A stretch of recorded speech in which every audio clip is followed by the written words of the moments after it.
ಆದ್ರೆ ಇವತ್ತು final notification ಆಗ್ತಿದೆ.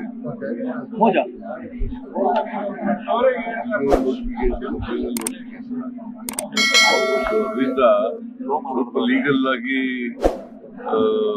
ಇಶ್ಯೂಸ್ಗಳಿದ್ದಾವೆ. ನಾನು ಅದಕ್ಕೆ ಹೋರಾಟಗಾರರಿಗೆ 10 ದಿನ ಸಮಯ ಬೇಕು ನಮಗೆ ಅಂತ ಹೇಳಿದ್ದೀನಿ ಸರ್ಕಾರಕ್ಕೆ. 10 ದಿನ ಸಮಯ ಬೇಕು. 15ನೇ ತಾರೀಕಿಗೆ ಸಭೆ ತೀರ್ಮಾನ ಆಗಿದೆ ಡೇಟು. 15ನೇ ತಾರೀಕಿಗೆ ಸಭೆ ಬೆಳಿಗ್ಗೆ 11 ಗಂಟೆಗೆ. ರವಿಕುಮಾರ್ ವಿರುದ್ಧ ಐಎಎಸ್ ಅಧಿಕಾರಿಗಳು ಕಂಪ್ಲೇಂಟ್ ಕೊಟ್ಟಿದ್ದಾರೆ. ಕಾನೂನು ಇಲಾಖೆ ಪೊಲೀಸ್ನವ್ರು ನೋಡ್ತಾರೆ.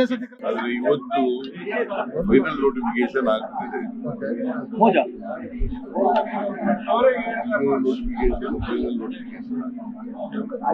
ಅದರಿಂದ ಸ್ವಲ್ಪ ಲೀಗಲ್ ಆಗಿ ಇಶ್ಯೂಸ್ಗಳಿದ್ದಾವೆ. ನಾನು ಅದಕ್ಕೆ ಹೋರಾಟಗಾರರಿಗೆ 10 ದಿನ ಸಮಯ ಬೇಕು ನಮಗೆ ಅಂತ ಹೇಳಿದ್ದೀನಿ ಸರ್ಕಾರಕ್ಕೆ. 10 ದಿನ ಸಮಯ ಬೇಕು.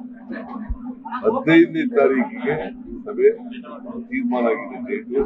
15ನೇ ತಾರೀಕಿಗೆ ಸಭೆ ಬೆಳಿಗ್ಗೆ 11 ಗಂಟೆಗೆ. ರವಿಕುಮಾರ್ ವಿರುದ್ಧ ಐಎಎಸ್ ಅಧಿಕಾರಿಗಳು ಕಂಪ್ಲೇಂಟ್ ಕೊಟ್ಟಿದ್ದಾರೆ. ಕಾನೂನು ಇಲಾಖೆ ಪೊಲೀಸ್ನವ್ರು ನೋಡ್ತಾರೆ. ಲೇಟೆಸ್ಟ್ ಹಾಗೂ ಇಂಟ್ರೆಸ್ಟಿಂಗ್ ಸುದ್ದಿಗಳಿಗಾಗಿ ಬಾಸ್ ಟಿವಿ ಕನ್ನಡ ಚಾನೆಲ್ನ ಸಬ್ಸ್ಕ್ರೈಬ್ ಮಾಡಿ. ಹಾಗೆಯೇ ಬೆಲ್ ಐಕಾನ್ ಪ್ರೆಸ್ ಮಾಡಿ. ಇದರ ಜೊತೆಗೆ ಫೇಸ್ಬುಕ್, ಇನ್ಸ್ಟಾಗ್ರಾಮ್, ಎಕ್ಸ್ ನಲ್ಲೂ ಮಿಸ್ ಮಾಡದೆ ಫಾಲೋ ಮಾಡಿ.